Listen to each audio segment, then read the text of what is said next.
Hi, this is Hamsika, and welcome to Stories with Swansea Presents The Real Deal, where we discuss and dissect everyday situations that influence and shape our lives. Whether it's the unspoken impacts of generational trauma, challenging the expectations of society, or exploring practical ways to bring more peace, balance, and joy into our daily existence. We share stories and lived experiences that are raw, heartfelt, and will leave you with questions.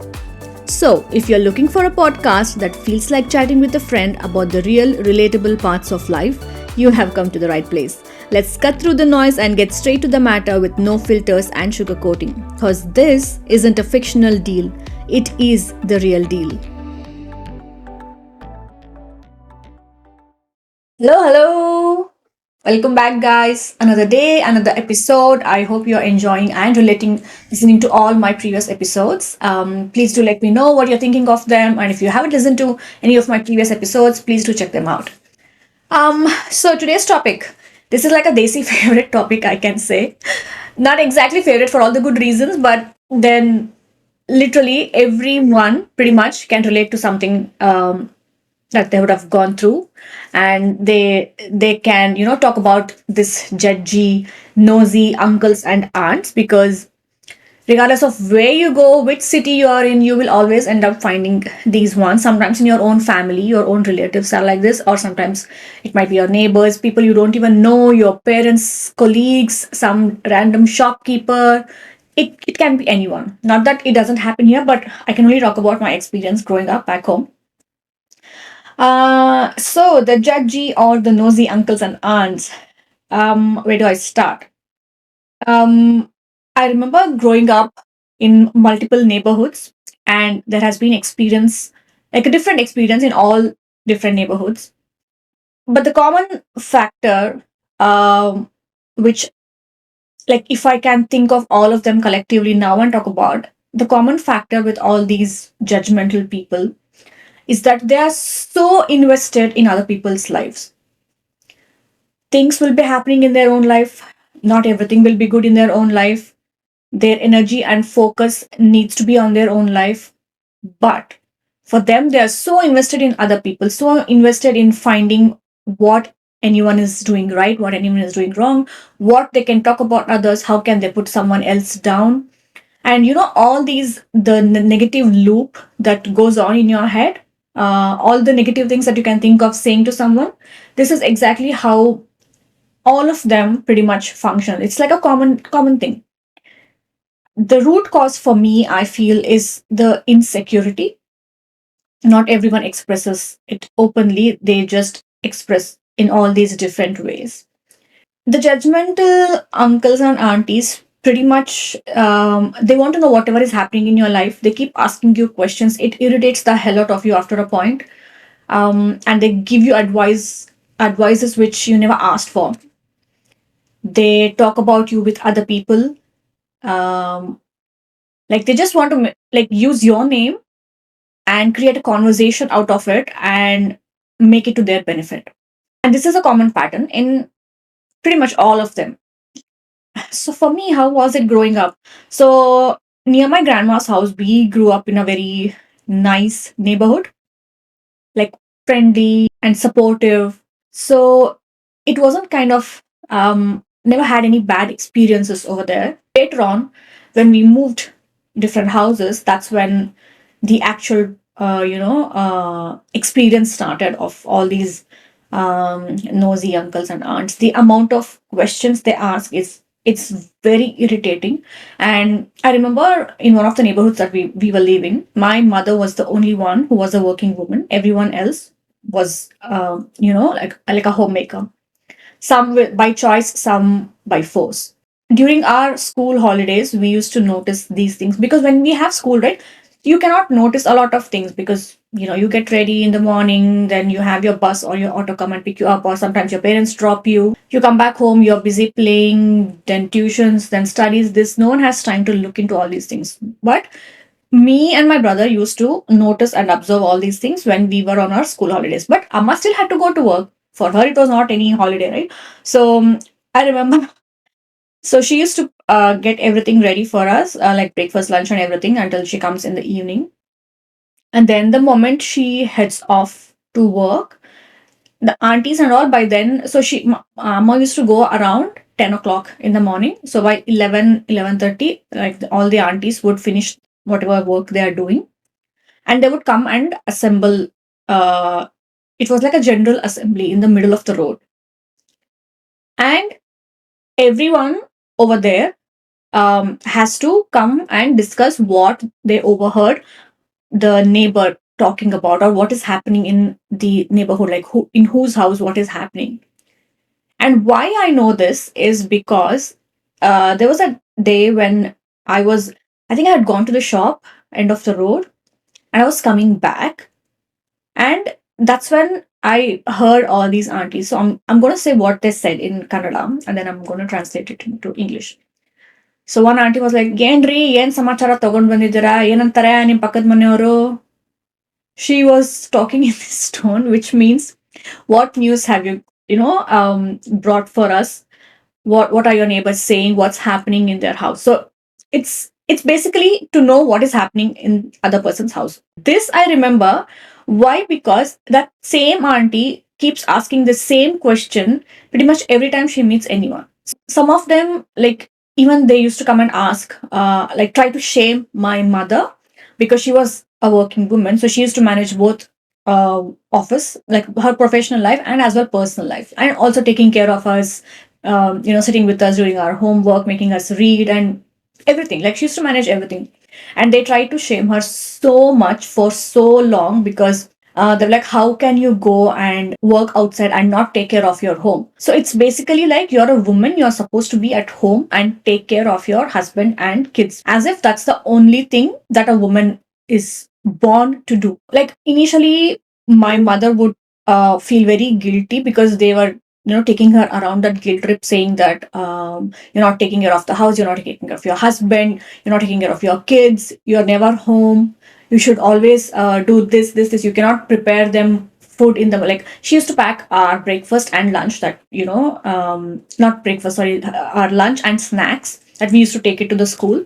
And they used to shame her for that as well, saying that, how can you not prepare fresh food for your kids and take it to them to their school during, their lunch breaks, and all these things like that. And my mother used to feel, I know she used to feel very bad, and she was extremely like soft spoken and a very timid person who, like, she was never someone who, could give it back to people as well. So she went through all these nonsense for a very long time, and after a point, I think some of the men got involved as well, when, being judgmental and saying things to my father as well. And then so my dad is extremely loved, and he gives it straight back on the face. He doesn't care, he's just going to say it on your face whether you like it or not. And they got a dose of, what they had to from my dad. And after that, we became like, like a targeted family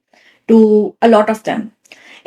Because now I can understand why they were all like against us. One was mainly because, for all the women, it was mainly because they are all at home and my mother is working. She's earning, earns her own money. She was able to ride her own vehicle as well, while they were all dependent. Like, at least most of them were dependent on their husbands, or like they had to take public transport and they couldn't ride a vehicle. She was a lot more independent than most of them. So that insecurity set in so much. But just because you have insecurity doesn't mean you can be nasty to someone, right? You can still be fine and work on your insecurities rather than going around and shaming other people. And the other thing was, like, there is a lot of comparison that happens in society. Pretty much most of us would have gone through this, where you are being compared to someone else, and said that you have to be like them. You have to take them as your role model, and this is how you have to be. See how they are, and why are you like this? That shaming of kids happens in pretty much every household, and the same things happened with us as well, when some of the other parents used to scold their kids. And because me and my brother, we both were good with our studies and stuff, we used to get good ranks and stuff, so they used to always compare that bit with us, scold their kids. So the kids never liked us either. So it was very weird kind of a neighborhood. And they always had some or the other comments on every other person that passes through. Like, they just scan you from top to bottom, and they talk about the clothes that you're wearing, like how you have dressed, how presentable you are, whether you're fair skinned, whether you're dark skinned, whether you're like a slim personality, or like a big personality. They talk about your weight. I don't know what it is for women who choose not to work, but then they think that they have all the authority to taunt and put other people down, other women down, who are independent and who are working. So it happened to me. That was like the most recent. I mean, it keeps happening. Every time you go there, you meet people who are always saying you things like that. If you go to an event, your own relatives sometimes will have 100,000 things to say about you. So, like, they go to a wedding and they have every ounce of advice that they can give to other people. Something is always wrong in any wedding. No wedding is like you spend 100,000 crores and do a wedding. People are there to say all sorts of things. Why do they have to spend so much? Why such a show off?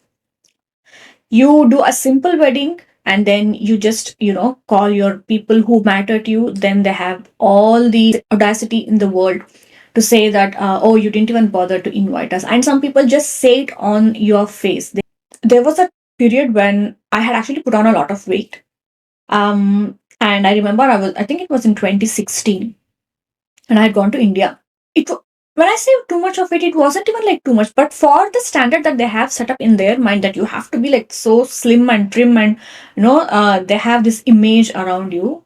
I remember I went to a shop to buy. There's like a bakery which is, you get all these pastries like pineapple pastry, black forest pastry, and stuff, which I really like.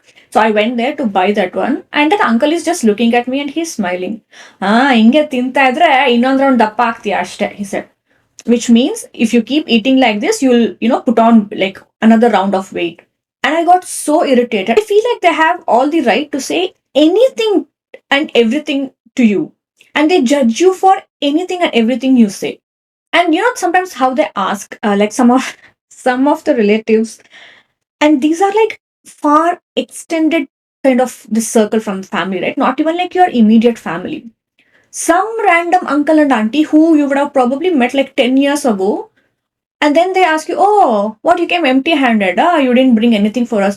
And I'm thinking, I am meeting you after 10 years. How on earth am I supposed to know I'm going to meet you and I'm going to bring a gift to you from Australia? Like, why would I do that? Or even if I'm meeting you every single time, why do you expect me to bring you gifts every single time? It's not like it's your birthday. If I want to like gift anything to someone, if I want to bring something to someone, I'm going to do it regardless. But someone coming to me who is not even like closely related, who I faintly even know, and asking me and judging me that I didn't bring anything for them. The level of expectation is on some other level, honestly. And it's so irritating and annoying, and like after a point, it's like you're just fed up of it. It's like enough is enough. Just stop. And the next thing is, how this society rule book says by so and so age you have to be married. So if there is a house and if there is a girl who is not married, or even if there is a boy who is not married, like to a certain, like after a certain age, that's it. Start shaming that person, or start targeting the parents.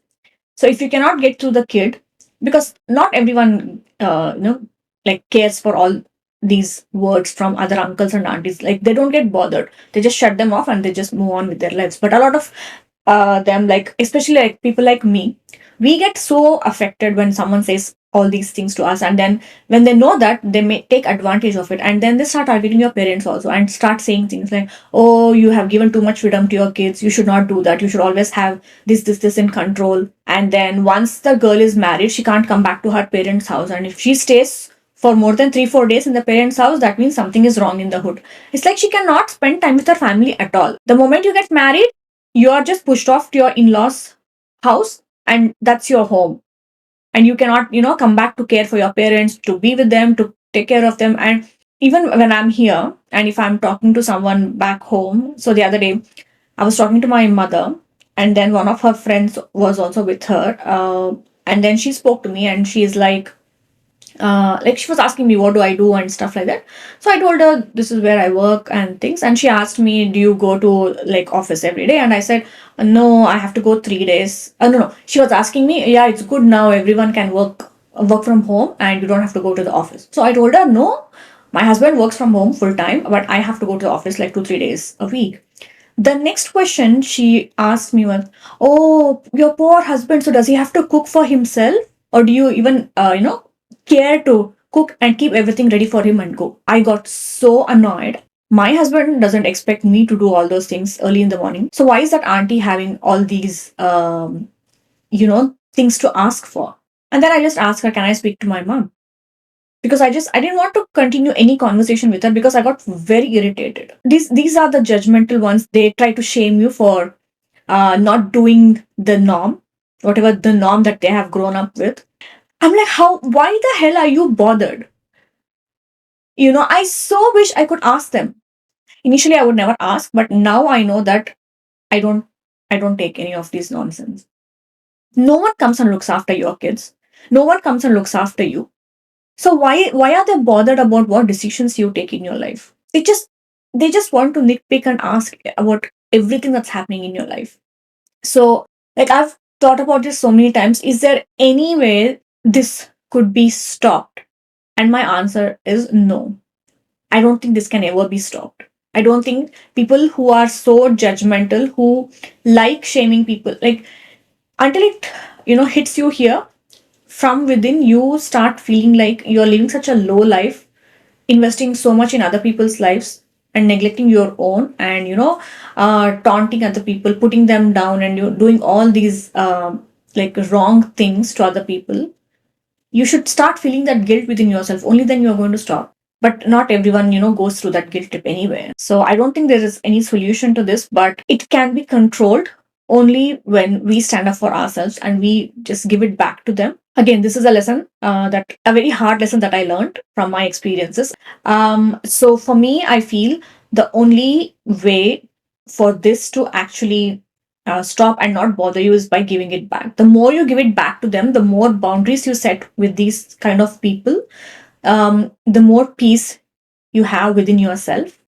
And they also will feel like they need to, like, step back and not interfere in your life and not mess with your peace. If they have that fear, they will never, dare to do any of these nonsense or dare to say all these things. And they probably will start thinking twice before, going and commenting on other people, because they know if one person can give it back, so can other people.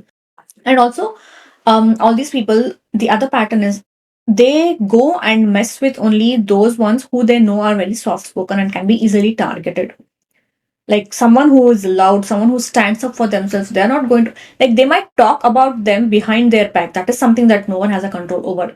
But they're not going to go and say it on their face, because they know the moment they do it, they're going to get it straight back on the face. They're going to get a slap on the face. If, like, not literally, but then through words. So the more we put it out there, the more boundaries we draw, and the more we put it out there that we are drawing boundaries with them, the better it is for us and the better it is for them as well. Like, the number of lives that they will be targeting, the number of lives that they'll be putting them through this torture will also reduce. Like, if they have 10 people, if they target 10 people and say decide to be nasty to all the 10 people, the moment you take a step back, their count will be 9. Anyway, so I know, like, most of you would have gone through this judgmental uncle auntie phase and this nosy neighbor phase.